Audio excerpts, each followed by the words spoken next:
Welcome back, everyone. So today we'll be covering vaccines. And the first thing I will say is, vaccines do not cause autism. I repeat, vaccines do not cause autism. Nor do they cause ADHD or dyslexia or any of those things. The only thing that vaccines reliably cause is for a person to develop immunity to a disease. Before I get to what's on my board here, I want to clear up some common misconceptions about the ingredients in vaccines. One of which is thimerosal, which is a compound that contains mercury. So it is wrong to say that all vaccines contain thimerosal. It is also wrong to say that all vaccines did contain thimerosal. It's true to say that some vaccines did contain thimerosal.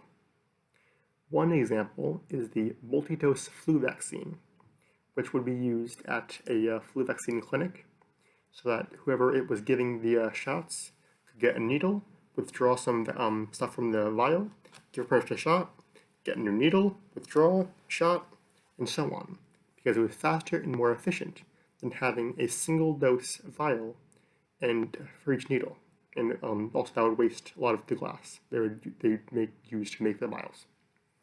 In any case, another common misconception is about formaldehyde.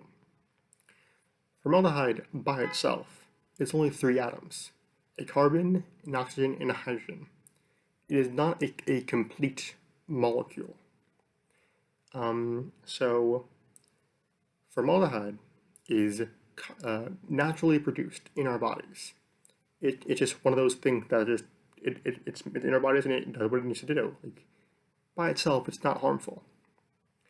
The reason that some people think that formaldehyde is inherently bad is because it's what is used to preserve dead things.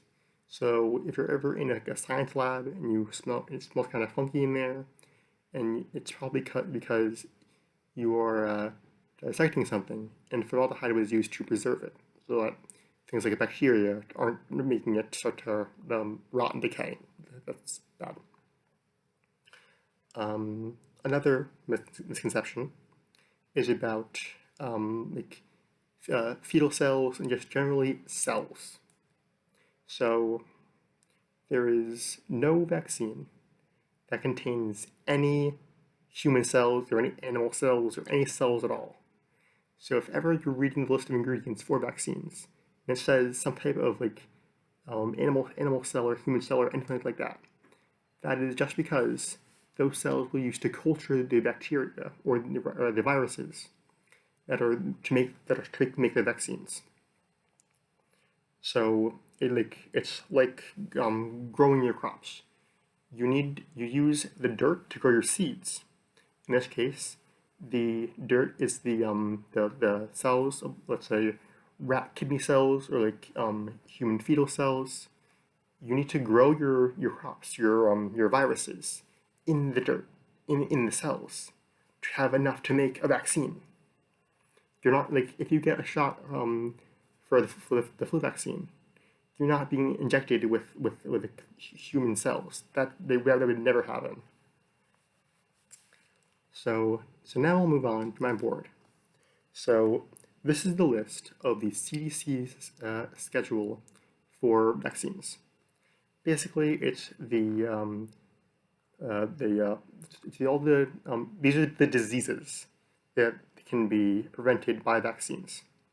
So here's influenza, also over here, also here.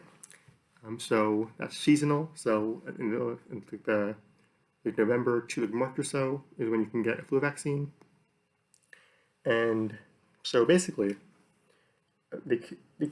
everyone should get these. These are all very important to get. There's no reason to not get one unless you are immunocompromised or have some other thing that you will die if you get this, if you get a vaccine. It is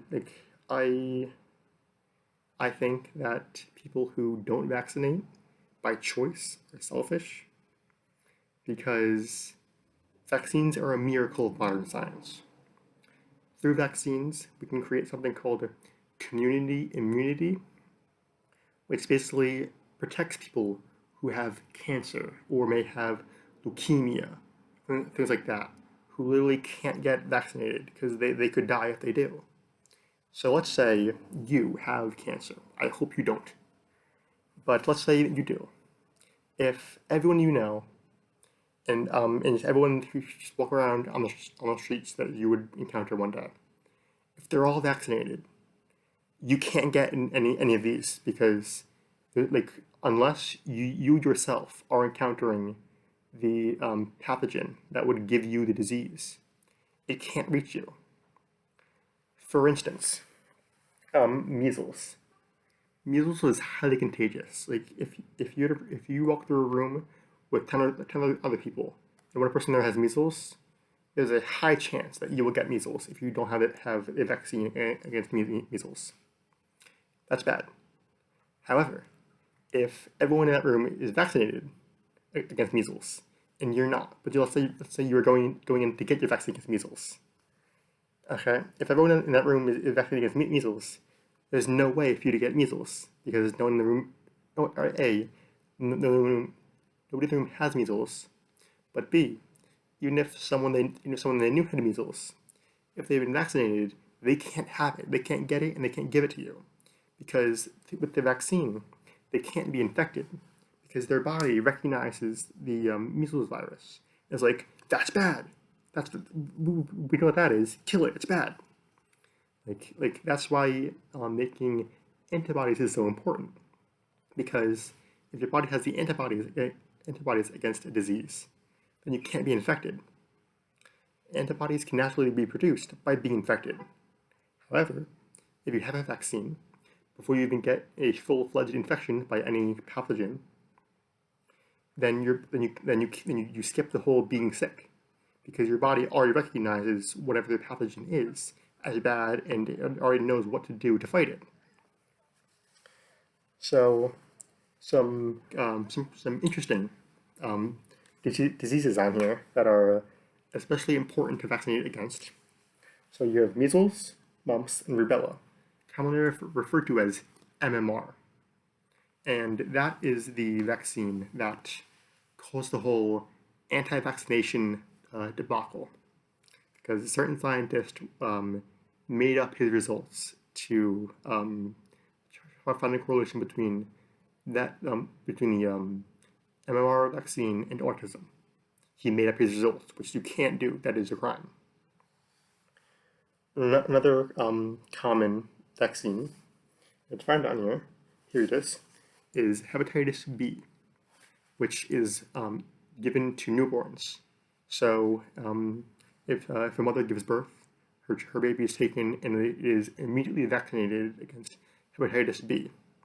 Because if a baby gets hep B, it becomes a chronic infection, and they can have lifelong consequences of being infected. Let's see. So another interesting one is meningitis and meningitis B. So meningitis is when the layers around your brain start to swell, which is very bad because your brain is very delicate. And so if you have meningitis, you go to the hospital immediately. You need treatment, and it's like if in the later stages you will probably pass away, which is very bad. So meningitis B commonly affects people in the college age, and not all places require the meningitis B vaccine. The CDC recommends everyone get it, but currently Men B is not a required vaccine, unlike like MMR or Hep B. So all I want here is polio.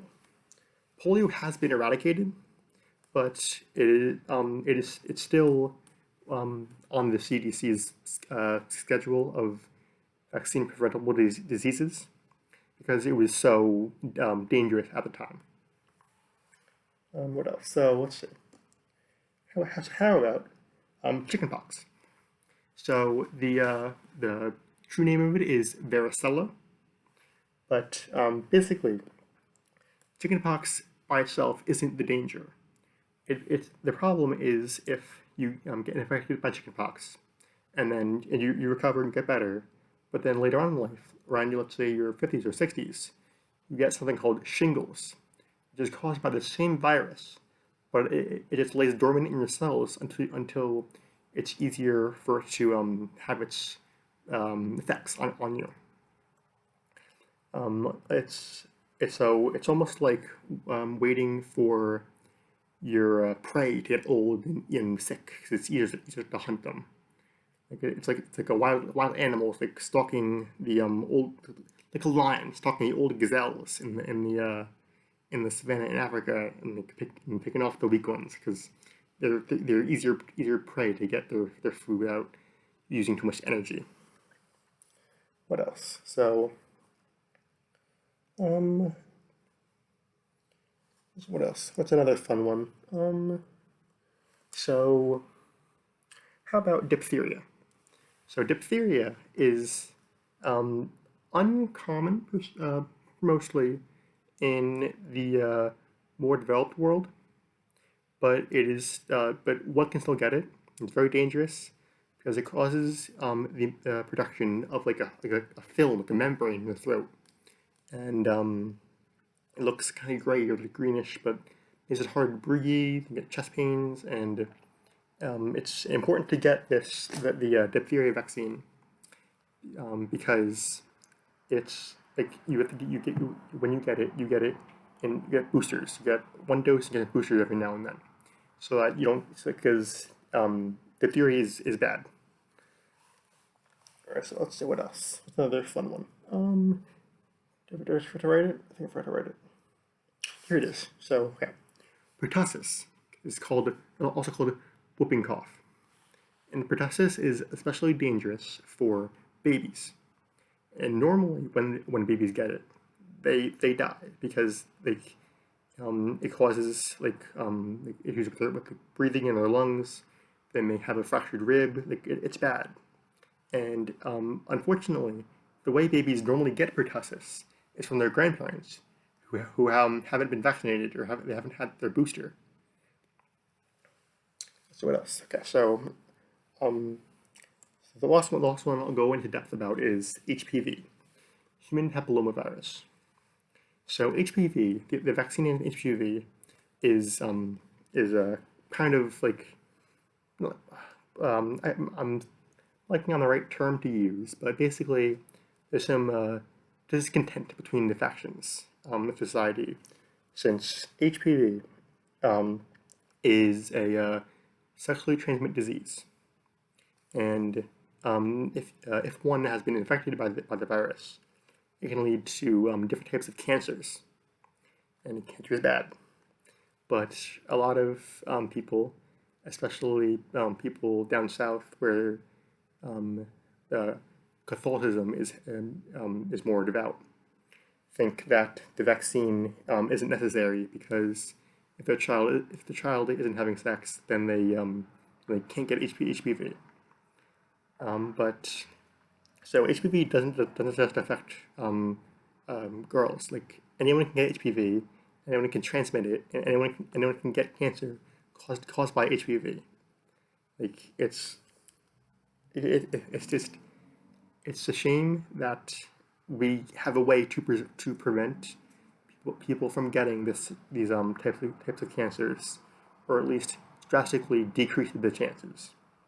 Yet, because certain people don't like the idea of their children being promiscuous, they oppose the idea of the HPV vaccine.